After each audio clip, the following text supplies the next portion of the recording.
तोड़ने का ये सीखने खुद गाँव में सीखने खुद में हम इसलिए आए हैं कि यहाँ की जो शत्रु संपत्ति जो विवाद चल रहा है, लोगों की क्या राय है। आइए बात करते हैं लोगों से। मैडम, शत्रु संपत्ति को तोड़ने के आदेश दे दिए गए हैं, तोड़ने का आदेश दे दिए। जो गरीब आदमी उन्होंने अपनी जमा पूंजी सारी लगा दी। क्या सरकार को नहीं पता? सरकार का तो गृहस्थी है ही नहीं, वे क्या जाने का गृहस्थी क्या हो। दोनों रंड बंड हम क्या दिल की पीड़ा है, सरकार ने भी इसे नीलाम करने के आदेश दे दिए हैं, नीलामी के आदेश दे दिए हैं, क्या कहेंगे? हम तो यही कहेंगे, एक तो कैसे बनाओगे, अभी नीलाम कर दिया तो अब कैसे बनाओगे? फिर तो रोड पे रहेंगे तो या मोदी जी अपने यहाँ बुला लें, जो जिनके भी हाथ में आई वे अपने यहाँ बुला लें हमें। शत्रु संपत्ति में आपका मकान जा रहा है? मकान जाना बड़ी मुश्किल से हमने खरीदा हुआ है। अब एक देवदारी करने के लिए अब ये हम बताओ अब कहाँ जाएंगे? हमारे ऊपर चलेगा जैसे मेलदारी कर करके, तो हमने कैसे कैसे ना पाल। मतलब बुलडोजर चलेगा तो इनका कहना है कि हमारी छाती पर बुलडोजर चलेगा, क्योंकि ये मकान हमने पूरी जिंदगी की जमा पूंजी से बनाया है, हम इसको ऐसे नहीं जाने देंगे। मेरा घर इंदिरापुर में है, इंदिरापुर का 25 कॉलोनी यहाँ पर आ रही है। हमने कैसे कैसे अपना घर लिया, तमाम लोगों ने कैसे कैसे घर लिया, लेकिन हम बिल्कुल भी इस बिल्डरों को चलने नहीं देंगे। क्या हमारा खून कचर एक बताए? भाजपा प्रतिनिधियों को क्या कहना है? भाजपा प्रतिनिधियों एक थाली के चट्टे बट्टे भी क्या कहेंगे? विधायक के पास जनता चली गई है, और भी दल के जो नेता हैं वो भी सब उनके पास चले गए, संसद के पास, विधायक के पास। बिल्कुल बोलने को कोई तैयार नहीं है। एक ही थाली के चट्टे बट्टे हुए क्या बोलेंगे? बीजेपी सरकार में सब बैठे हैं। दोस्तों, आपने देखा किस प्रकार शत्रु संपत्ति को लेकर लोगों में भारी रोष है। इसकी महाकवरेज अगले 3 दिन तक हमारे चैनल पर चलाई जाएगी। शत्रु संपत्ति को सरकार ने तोड़ने के आदेश दे दिए हैं, तहसील में बड़ा नोटिस चिपका दिया है। अभी हम काफी लोगों की राय लेके आए हैं, तो इसमें हम आपकी भी राय जानना चाहेंगे। देखिए, आजादी के बाद मोदी नगर का अब तक का सबसे बड़ा मुद्दा ही शत्रु संपत्ति है, जिसको लेकर प्रशासन इतनी गहरी नींद में सोया है कि 1 लाख लोगों को बेघर करने के लिए, 1 लाख लोगों का घर छीनकर उन्हें सड़क पे लाने के लिए, 1 लाख लोगों से उनका सुख चैन छीनकर उन्हें रोड पे मरता छोड़ने के लिए प्रशासन पूरी तरह से मुस्तैद है। और इसी कड़ी में जन संघर्ष मोर्चा तहसील के अंदर धरनारत है, उसे पूरा समर्थन है पूरे शहर के वासियों का। और वो दिन बहुत जल्द आने वाला है जब शहर के सिर्फ 1 लाख नहीं बल्कि 10 लाख लोग सड़कों पर उतरकर पूरा चक्का जाम कर देंगे। और इस मोदी नगर के अंदर 1 इंच भी सरकारी जमीन, 1 इंच भी जो शत्रु संपत्ति घोषित जमीन है वो सरकार को नहीं देने देंगे। एक आंगन में बड़ा हुआ बच्चा कैसे 10, 20, 50 गज के मकान बना कर वहां लोग रह रहे हैं। 50 सालों से वहां लोग बसे हुए हैं। जीडीए ने संजीवनी स्टेट जैसी कॉलोनी को पास किया है। ये क्या फ्रॉड गर्दी हो रही है? नहीं, 2 दिन से आंदोलन चल रहा है, तहसील में धरना चल रहा है, कोई आपकी सुध लेने तो आया नहीं है? या शासन से कहे या प्रतिनिधियों के द्वारा कहे, कोई नहीं सुध लेने आया? देखिए, बहुत मोटी चमड़ी के लोग हैं ये, इनके इतनी आराम से जू चलने वाली नहीं है। इनके लिए प्रशासन जब सड़कों पर गांव की जनता, शहर की जनता निकल करके आएगी, 8 से 10 सभासद इससे पूरी तरह से ग्रस्त है। और एक सभासद पे आप 5 से 6 हजार वोट भी लगाओ तो 50,000 वोट, 50,000 लोग लगातार इससे प्रतिबाधित नजर आते हैं। और यही कारण है कि आने वाले समय में प्रशासन को अपनी धूम दबा के, पूंछ दबा के भागना पड़ेगा और ये जमीन वापस। तो कहने वाली बात है, बुलडोजर नहीं रुका है। अगर बुलडोजर आता है तो जैसे क्रांति खून मांगती है, ऐसे मुझ जैसे बहुत सारे युवा उस बुलडोजर के आगे लेटने का काम करेंगे। लोग पहुंचे हैं मोदी का शत्रु संपत्ति को लेकर 2 दिन से चल रहे हैं धरना प्रदर्शन स्थल पर तहसील में, जिसको लीड कर रहे हैं बबली गुर्जर जी। राहुल, आइए उनसे बात करते हैं। राहुल भाई, इससे प्रशासन का आदेश आ चुका है, 15 तारीख से सरकार कुछ इस पे एक्शन भी लेगी, तो इस विषय में आपको क्या कहना है? देखिए, ऐसा है कि 1.5 साल पहले 18 से बीघा जमीन को गलत तरीके से शत्रु संपत्ति घोषित कर दिया गया, तहसील प्रशासन के द्वारा रिपोर्ट गई। लगातार हम लोग संघर्ष कर रहे हैं, लगातार हम लोग इसकी लड़ाई लड़ रहे हैं और ये प्रशासन भी दबी जुबान से मानता है। जो जिले के अधिकारी हैं उन्होंने भी 1 साल पहले जब मीटिंग हुई थी तो उन्होंने भी एक्सपेक्ट करा कि ये गलत तरीके से गलती हो गई है, अधिकारियों से गलत चढ़ गया है। लेकिन लगातार हम संघर्ष कर रहे हैं और अभी हम लोग जो कोर्ट गए थे तो माननीय कोर्ट का भी आदेश इस पे आया कि ये गलत तरीके से शत्रु संपत्ति चढ़ गई है, इसको हटाया जाए।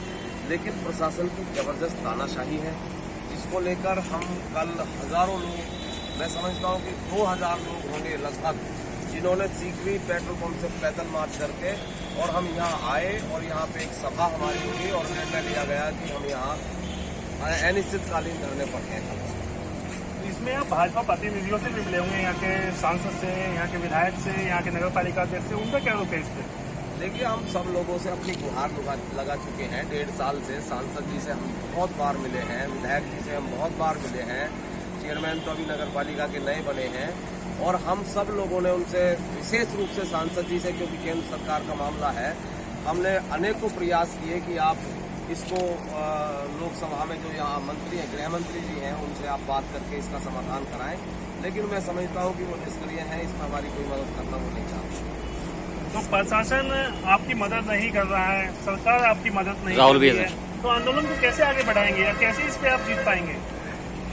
इस आंदोलन को तो जो है बढ़ाने के लिए जो है हम पूरे ताकत के साथ जो है यहाँ आंदोलन करेंगे और जब तक ये हमारी शत्रु संपत्ति फर्दों से, हमारे कागजों से नहीं हट जाती, तब तक हम लगातार चाहे कितना भी दिन हो पुरजोर तरीके से जो है आंदोलन करें। राहुल भाई, पीछे बोर्ड पर लिखा हुआ है कि 25,000 मकान इस में जा रहे हैं, क्या ये सत्य है? ये बिल्कुल सत्य है। 25,000 मकान है और लगभग 1 लाख की आबादी है जो इस प्रकरण से प्रभावित है। राहुल भाई, शत्रु संपत्ति को लेकर आप और बबली भाई पिछले करीबन 1.5 साल से संघर्ष कर रहे हैं, 25,000 मकान भी जा रहे हैं। लोगों की संख्या देखकर नहीं लगता कि लोग समर्थन कर पा रहे हैं आपके धरने का? देखिए, आपके चैनल के माध्यम से बताना चाहता हूँ, समय अभी हो रहा है 5 और हमारा धरने का समय जो है वो 10 बजे से लेकर के शाम 4 बजे तक है।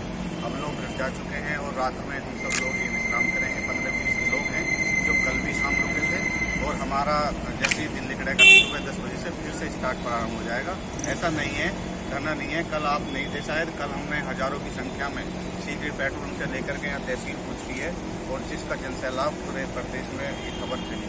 नहीं, कल का हमने आपका प्रदर्शन देखा और हमें अभी सूचना भी मिली थी कि कल पूनम पंडित जी यहाँ पे आ रही हैं, सोमवार में महेंद्र ताऊ जी यहाँ पे आ रही हैं। तो जिस तरीके से सामाजिक संगठनों के लोग आपके साथ जुड़ रहे हैं, क्या भाजपा प्रतिनिधि भी आपका समर्थन देने आ रहे हैं? नहीं, भाजपा प्रतिनिधि हमारा समर्थन क्यों देंगे? वो सरकार में है और उनके द्वारा ये किया गया है। और मैं जहाँ तक समझता हूँ कि जो जनप्रतिनिधि हैं वो कहीं ना कहीं इसमें लिप्त है। अगर वो लिप्त नहीं होते तो वो हमारा सहयोग करते, वो हमारा समर्थन करते। और मैं आपके चैनल के माध्यम से बताना चाहता हूँ, कल पूनम पंडित जी आ रही हैं, फिर परसों हरेंद्र ताऊ जी आ रहे हैं। इसी तरह से ये क्रम आगे बढ़ता चला जाएगा और बहुत बड़े बड़े नेता, देश के नेता जिन्हें कहा जाता है, जो राष्ट्रीय राजनीति करते हैं, वो इस आंदोलन में शरीक होंगे और यहाँ एक बड़ी महापंचायत भी की जाएगी। जैसे जैसे समय आगे बढ़ेगा, आंदोलन आगे बढ़ता चला जाएगा और ऐसा भी हो सकता है कि आने वाले कुछ दिनों में हम इस तहसील का कामकाज पूरी तरह से ठप कर देंगे अगर हमारी मांगे नहीं मानी गई। सूत्रों से मिली जानकारी के अनुसार 15 तारीख से सरकार ने ये कहें कि योगी सरकार ने बुलडोजर मोदीनगर में भेज दिया है, तो उसे कैसे रोक पाएंगे?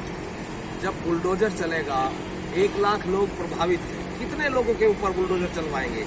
मैं समझता हूँ जिस दिन बुलडोजर चलेगा उस दिन 1 लाख लोग उस बुलडोजर के सामने खड़े होंगे। अगर इनमें ताकत हो तो उनके ऊपर से बुलडोजर गुजरेगा, उसी के बाद बुलडोजर कुछ काम कर पाएगा, नहीं तो अन्यथा उसको बुलडोजर पर आगे नहीं जाने देगा। मतलब सरकार से सीधा टकराने के लिए तैयार है? बिल्कुल तैयार है। जो पूरी मकान जा रहे हैं, जिनकी जीवन भर की कमाई जा रही है, 25,000 मकान जा रहे हैं, गरीब लोगों के सिर का साया छीनने जा रहा है, तो फिर टकराने। अगर बुलडोजर योगी बाबा का यहाँ पे पहुँचता है तो क्या उसे रोक पाएंगे? रुकेगा क्यों नहीं रुकेगा? ऐसा नहीं है कि वे भी थोड़ा बहुत सोच रहे हैं, पता उनको भी है। धावी करना पड़ेगा, हमें आत्मा धावी करेंगे। मट्टी का तेल छिड़कना पड़े, पेट्रोल छिड़कना पड़े, हम मट्टी का तेल भी छिड़केंगे, मगर यहाँ बुलडोजर नहीं चलन देंगे बिल्कुल भी हम। योगी सरकार की तरफ से कोई जनप्रतिनिधि या डीएम जनप्रतिनिधि या कोई अन्य प्रतिनिधि आपसे आके मिला है क्या? नहीं, हमसे कोई नहीं मिला। हमें 2 दिन हो गए और अभी तक 2 दिन के अंदर कोई प्रशासनिक अधिकारी हमारे बीच में नहीं आया। लाखों लोग बेघर होने की नौबत पे आ रहे हैं, 25-30 हजार घर टूटने वाले हैं, धरना प्रदर्शन 2 दिन से चल रहा है। 2-2.5 हजार लोग रोड प्रदर्शन भी किया है, लेकिन यहाँ तक है कि एसडीएम महोदय भी अपने कार्यालय से निकल के मात्र 50 गज की दूरी पर भी आने के लिए तैयार नहीं है। क्या ऐसे ही? देखिए, ऐसा नहीं है। और जहाँ तक आप बुलडोजर की बात कर रहे थे, मैं आपको बताना चाहता हूँ कि जो लाखों लोग हैं ना, उनकी नौबत बाद में आएगी। जो लोग यहाँ नेतृत्व कर रहे हैं, जो लड़ाई लड़ रहे हैं, सबसे पहले तो वो बुलडोजर के आगे लेट जाएंगे। बुलडोजर को बिल्कुल किसी कीमत पर नहीं चलने दिया। योगी जी के बुलडोजर को मोदीनगर में आके पहली बार ब्रेक लगेगा। बिल्कुल ब्रेक लगा देंगे, क्योंकि ये अन्याय है, ये बिल्कुल गलत है। बुलडोजर योगी जी का अभी तक चला होगा तो वहाँ चला होगा जहाँ कोई गलत काम हुआ होगा, लेकिन यहाँ तो उल्टा है। यहाँ तो जनता के साथ गलत हुआ है, तो इसलिए यहाँ बुलडोजर किसी भी कीमत पे 1 इंच भी खिसक नहीं पाए। अच्छा, इसमें यहाँ पे तहसील में नोटिस चिपका दिया गया, क्या व्यक्तिगत घरों पर भी नोटिस पहुंचा है? हाँ, कुछ लोगों पर नोटिस पहुंचे हैं और ये अपनी अभी 8 दिन पहले पूरे अखबारों में, तमाम अखबारों में लगा था। ये नीलामी की तैयारी कर रहे हैं और ये जांच के नाम पे लोगों को बहका रहे हैं। जांच सिर्फ इस बात की हो रही है कि प्लॉट, मकान कितने गज का है, कितना फ्रंट है, कितनी गहराई है, किसके नाम है, जिससे वो उसकी संपत्ति का आकलन करके और उस संपत्ति को नीलामी में लगा सके। राहुल भाई, मैं काफी लोगों से सिगबी में मिला, उन्होंने बताया हमने लोन भी लिया, बैंक ने लोन भी दिया, हमारी पक्की रजिस्ट्री भी है। तो ऐसा होने के बावजूद भी प्रशासन आपका क्यों नहीं साथ दे रहा है? या बैंक, या जिन बैंकों ने लोन दिया है, क्या वो बैंक भी आपसे संपर्क कर रहे हैं कुछ? मैं आपके चैनल के माध्यम से बताना चाहता हूँ, लोन की बात है या रजिस्ट्री की बात है, वो तो बाद की बात है। जब हम डीएम महोदय से मिले तो डीएम महोदय ने खुद ये स्वीकार किया है कि हाँ, ये गलत तरीके से, त्रुटिपूर्ण तरीके से ये हो गया है और हम सब लोगों को बताया, लेकिन उसके बावजूद भी ये हमारी मदद करने को तैयार नहीं है। और बात अगर रजिस्ट्री की है तो मैं कह रहा हूँ, एक जमीन पर ना जाने कितनी बार रजिस्ट्री हो गई है और कितनी बार बैनामा हो गया है, दाखिल खारिज है लोगों के पास। वो सारे वो कागजात हैं जिससे हम साबित कर सकते हैं शत्रु संपत्ति नहीं है, लेकिन फिर भी ये तानाशाह लोग हमारी बात सुनने को तैयार नहीं है। और यहाँ पे जो नोटिस चिपका है, उस नोटिस में कुछ नाम या कुछ एकड़ जमीन का नाम या कुछ अन्य चीजें या कोई डेट दी गई है क्या आप लोगों को? डेट तो कोई नहीं दी गई है, ये अपनी कार्रवाई कर रहे हैं, लेकिन जिस तरह से कार्रवाई कर रहे हैं उससे सीधा सीधा दिख रहा है कि ये नीलामी की तरफ जा रहे हैं। क्योंकि जिस भी जांच के लिए जिस भी मकान पे जाते हैं उसका रकबा नापते हैं, लंबाई चौड़ाई और सर्किल रेट से उसका मुआवजा तय करते हैं। तो यही प्रक्रिया चल रही है। हमें लग रहा है कि सीधे सीधे नीलामी की इनकी तैयारी है। अगर सरकार इस पे उचित मुआवजा दे तो क्या आप तैयार हैं? नहीं, कोई तैयार नहीं। मुआवजा किस बात का लेंगे? कैसे मकान बनाएंगे? गरीब लोग हैं। ऐसे हजारों घर, क्या मैं कह रहा हूँ, कितने हजार मकान ऐसे होंगे जो सुबह लोग मजदूरी करने जाते हैं और जो मात्र शक्ति है वो अपने बच्चों का पालन पोषण करने के अलावा जो टाइम मिलता है उसमें झाड़ू पोछा बर्तन करती है। गरीब लोगों के मकान है और ना ही ये मुआवजा दे पाएंगे और ना ही मुआवजा कोई लेगा। हमें अपने मकान बचाने हैं किसी भी कीमत पर। सर, कई हजार लोग आपके साथ देखे गए जो आपके साथ करीबन 3 से 4 किलोमीटर की यात्रा करके यहाँ तक पहुँचे। क्या प्रशासन से किसी प्रकार की नोकझोंक या प्रशासनिक जिंदगी की रोक तो नहीं लगाई? देखिए, कई हजार लोग थे और दूसरी बात मैं बता दूं कि जहाँ से हम चले थे वो यहाँ तक 7 किलोमीटर पड़ता है। यहाँ पूछ करा और प्रशासन की कोई रोक टोक हमारे सामने नहीं आई, और अगर रोक टोक तो हम निश्चित रूप से उन्हें जवाब देने का काम करेंगे। राहुल भाई, जैसे अभी यहाँ पे बैठे हैं, धरना प्रदर्शन दिया है, तो एनजीओ महोदय से कोई अनुमति वगैरह या ऐसे? नहीं, कोई अनुमति नहीं है। हमको सीधे हमारे टकराव की स्थिति है, हम सीधे अपनी मांग को लेकर के यहाँ आए हैं और ना आपने किसी से अनुमति ली है, क्योंकि हमारी जो है लड़ाई जायज है और इसमें हमारी तहसील हमारी है। और बात अगर किसी तरह की कानूनी प्रक्रिया अपनाते हैं तो उसके लिए भी हम तैयार हैं, चाहे वो कितना ही जोर लगा लें, चाहे हमें जेल जाना पड़े, जेल भरो आंदोलन करना पड़े, हम सब लोग उसके लिए तैयार हैं। शत्रु संपत्ति जन संघर्ष मोर्चा का सीधा कहना है कि हम सरकार से, प्रशासन से आर पार करने के लिए तैयार हैं, क्योंकि हमारे हजारों घर की बातें हैं, ये हमारी लाखों जिंदगियों की बातें हैं, पूरी जिंदगी की जमा पूंजी लगी हुई है। मैं अभी चौधरी, हिंदुस्तान समाचार, नमस्कार। सब्सक्राइब कीजिए हमारे चैनल को और बेल आइकॉन को दबाइए हमारी लेटेस्ट वीडियो सबसे पहले देखने के लिए।